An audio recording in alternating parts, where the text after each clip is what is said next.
Assalamualaikum warahmatullahi wabarakatuh. Selamat pagi kepada dosen pengampu mata kuliah Bapak Ishak Suryo Nugroho, SPDI MSI Metodologi Studi Islam, dan rekan-rekan sekalian. Perkenalkan, nama saya Aftita Aulianaja dengan nomor induk mahasiswa 244 110 405 142. Saya adalah mahasiswa dari program studi pendidikan guru madrasah ibtidaiyah. Video ini saya susun secara mandiri sebagai penuhan tugas akhir ujian akhir semester pada mata kuliah metodologi studi Islam. Secara khusus, saya ingin menyampaikan rasa terima kasih dan penghormatan setinggi-tingginya kepada dosen pengampu mata kuliah metodologi studi Islam, yakni Bapak Ishak Suryo Nugroho, yang telah membimbing, mengarahkan, dan memberikan hasanah keilmuan yang sangat luas kepada kami selama 1 semester. Semoga video presentasi ini dapat memaparkan materi dengan mendalam dan memenuhi seluruh kriteria penilaian yang telah ditetapkan. Pada kesempatan kali ini, saya akan mengupas 3 poin besar, yaitu rekonstruksi pengertian metodologi studi Islam, analisis kritis fungsional atas 5 pondasi Islam beserta status keislaman seseorang, serta eksplorasi teologis filosofis mengenai alasan manusia harus percaya kepada Tuhan melalui jalur dalil nakli dan dalil akli. Mari kita masuk ke pembahasan pertama. Jadi yang pertama, pengertian metodologi studi Islam. Jadi rekan-rekan dan dosen pengampu yang saya hormati, sebelum kita mengkaji Islam lebih jauh, kita harus tahu dulu alat atau pisau analisis apa yang kita gunakan. Jadi alat tersebut dinamakan metodologi studi Islam. Mari kita bedah pengertiannya dari 2 aspek utama, secara bahasa atau etimologi. Jika kita preteli satu persatu, istilah ini lahir dari 3 kata mendasar. Metodologi. Kata ini berakar dari bahasa Yunani. Terdiri dari kata metodos yang berarti jalan, cara atau rute, dan logos yang berarti ilmu. Secara sederhana, metodologi bukan sekedar metode atau cara praktis, melainkan ilmu yang mempelajari tentang cara-cara atau prosedur sistematik yang digunakan dalam suatu penyelidikan ilmiah. Studi berarti sebuah aktivitas kajian, pemeriksaan yang teliti, penelitian atau usaha merenungkan dan memahami suatu objek secara mendalam. Islam berasal dari akar kata bahasa Arab, yakni aslama yuslimu islamani, yang membawa arti tunduk, patuh, berserah diri, serta membawa misi keselamatan dan kedamaian. Maka secara bahasa, metodologi studi Islam dapat diartikan sebagai ilmu tentang jalur atau cara yang terstruktur untuk melakukan pengkajian dan pemahaman terhadap ajaran agama yang membawa kedamaian dan penyerahan diri ini. Lalu secara istilah secara terminologis, metodologi studi Islam adalah sebuah disiplin ilmu yang mempelajari prosedur, pendekatan, strategi, dan instrumen ilmiah yang digunakan untuk meneliti, memahami, dan membongkar esensi ajaran Islam secara komprehensif. Mengapa kita butuh metodologi? Islam itu multidimensi. Islam bukan hanya soal fikih atau hukum ritual, tetapi Islam juga berbicara tentang sejarah, peradaban, politik, ekonomi, sosial, dan budaya. Oleh karena itu, dalam metodologi studi Islam, kita mengenal berbagai macam pendekatan ilmiah, seperti pendekatan normatif, yakni teologis, mengkaji Islam dari sudut pandang teks suci yang absolut. Pendekatan historis, melihat bagaimana Islam dipraktikkan dalam lintasan sejarah manusia. Pendekatan sosiologis dan antropologis, mengamati bagaimana komunitas muslim berinteraksi dengan budaya lokal dan lingkungan sosialnya. Dengan menguasai metodologi ini, kita sebagai akademisi tidak akan terjebak dalam pemahaman yang kaku, radikal atau ekstrim, melainkan mampu melihat Islam sebagai agama yang universal dan adaptif terhadap perkembangan zaman. Selanjutnya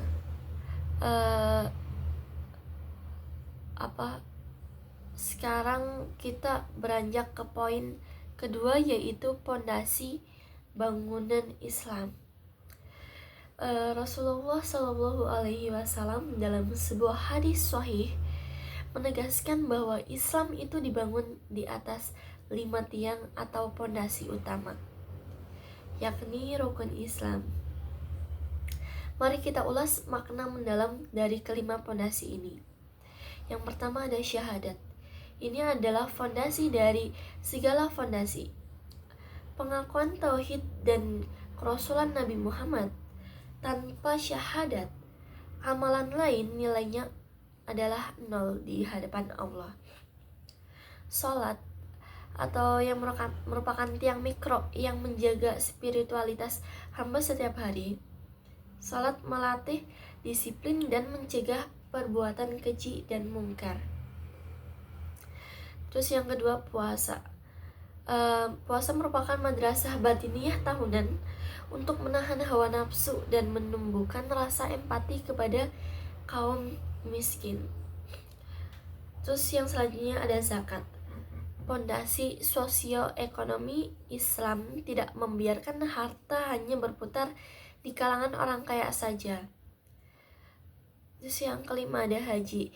Ritual tahunan global yang menyatukan seluruh umat Islam tanpa memandang ras, suku, atau status sosial di Baitullah, karena kita semua itu sama di hadapan Allah. Terus apakah seseorang masih bisa dikatakan muslim jika salah satu pondasi 5 itu tidak terpenuhi? Ya, ini tentunya adalah pertanyaan yang krusial ya, yang memerlukan jawaban yang bijaksana dan sesuai dengan koridor ilmu fikih serta akidah. Nah, kita tidak boleh sembarangan mengafirkan orang atau takfir gitu ya. Kita harus membaginya ke dalam 2 kategori alasan. Yang pertama, tidak terpenuhi karena mengingkari kewajibannya, ingkar al-wujub, jika seseorang tidak melakukan sholat, tidak berpuasa, atau tidak berzakat, karena dia secara sadar menyatakan bahwa hal tersebut tidak wajib, menganggapnya kuno, atau tidak mengakui hukum tersebut. Maka para ulama dari seluruh mazhab sepakat bahwa orang tersebut keluar dari Islam, atau kita bisa menyebutnya murtad atau kafir ya, betul. Mengapa? Karena ia telah mendustakan Al-Quran dan ketetapan agama yang sudah pasti. Maklum minat din bid darurah. Kategori kedua tidak terpenuhi karena ketidakmampuan atau kemalasan, tarkuha kaslan. Untuk kasus syahadat, jika seseorang tidak bersyahadat karena tidak percaya, maka mutlak dia bukan muslim.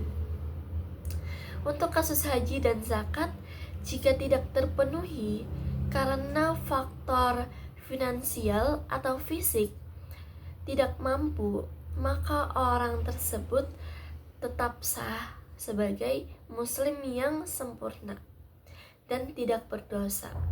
Karena syarat wajib haji dan zakat adalah istita'ah atau mampu.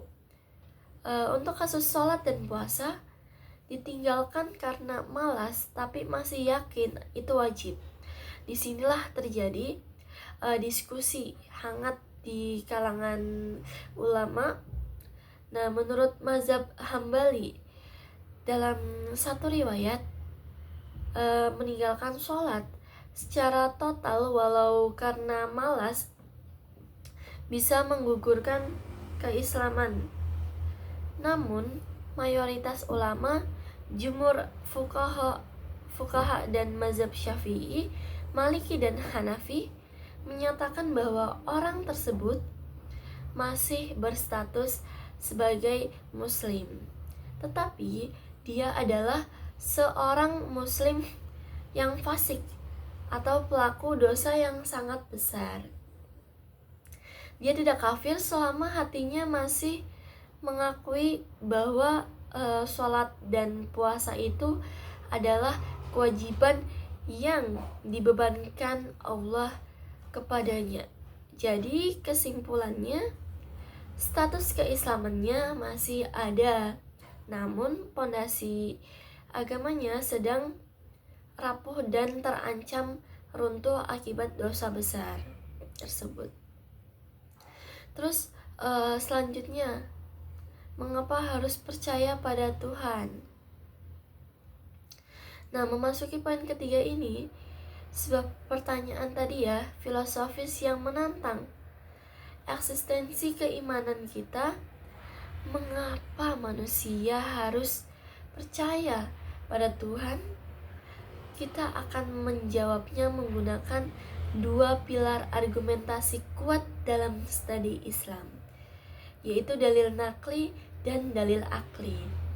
Dalil nakli merupakan pendekatan pada teks wahyu. Dalil nakli adalah argumen yang bersumber dari kebenaran absolut wahyu Allah Subhanahu wa ta'ala, yaitu Al-Quran. Bagi manusia yang hatinya terbuka, teks Al-Quran adalah jawaban mutlak. Mari kita baca dan renungkan surat Al-Ikhlas ayat 1-4. A'udzubillahi minasyaitonirrajim. Bismillahirrahmanirrahim. Qul huwallahu ahad, Allahus samad, lam yalid walam yulad walam yakul lahu kufuwan ahad. Nah, yang berarti artinya yang pertama, katakanlah Muhammad, dialah Allah yang Maha Esa, Allah tempat meminta segala sesuatu. Allah tidak beranak dan tidak pula diperanakan, dan tidak ada sesuatu yang setara dengan Dia. Ayat ini memberikan penegasan bahwa secara fitrah keilahian Tuhan itu esa, mandiri, dan menjadi muara dari segala ketergantungan makhluk. Mari kita beralih ke dalil nakli berikutnya, yaitu surat At-Tur ayat 35.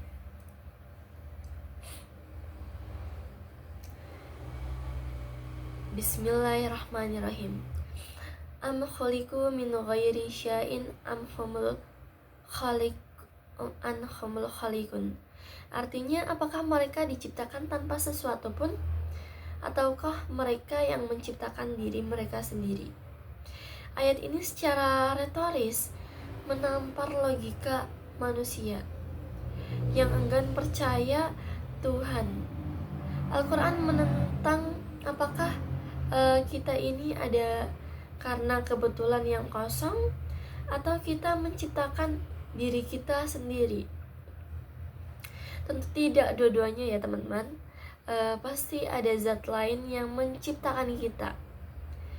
Nah, selanjutnya dalil akli, pendekatan akal dan logika. Bagi mereka yang belum bisa menerima teks wahyu seperti kaum agnostik atau ateis, yakni yang tidak percaya dengan adanya Tuhan, Islam menyediakan jalan keluar melalui akal sehat. Islam tidak melarang kita berpikir kritis. Hukum kausalitas atau hukum sebab akibat dalam ilmu logika ada kaidah yang berbunyi, adanya akibat menunjukkan adanya sebab. Jika Anda melihat sebuah jejak kaki di pasir pantai, akal sehat Anda akan langsung menyimpulkan bahwa ada orang yang baru saja berjalan di sana, kan? Terus meskipun Anda tidak melihat orangnya, begitu pula dengan alam semesta, bumi, matahari, galaksi, hingga struktur atom yang rumit adalah sebuah akibat. Maka secara logis harus ada sebab pertama, the first cause atau causa prima. Sebab pertama ini tidak boleh diciptakan oleh yang lain. Ia harus mandiri dan absolut. Itulah yang kita sebut sebagai Tuhan Allah Subhanahu wa Ta'ala. Argumen keteraturan atau teleologis, bayangkan Anda melihat sebuah jam tangan yang sangat mewah dan presisi. Apakah masuk akal jika seseorang berkata jam tangan itu terbentuk sendiri karena ledakan di toko besi, lalu komponennya itu menyatu secara kebetulan? Kan itu tidak mungkin. Tentu akal kita akan menolaknya. Jam yang presisi pasti punya pembuat yang cerdas. Nah, sekarang lihatlah alam semesta. Jarak bumi ke matahari sangat presisi. Jika melesat sedikit saja lebih dekat, kita akan hangus ya tentunya. Jika sedikit lebih jauh, kita akan membeku. Nah, keteraturan super makro ini membuktikan secara ilmiah dan logis bahwa ada perancang yang maha cerdas, maha mengatur, dan maha kuat di balik layar kehidupan ini.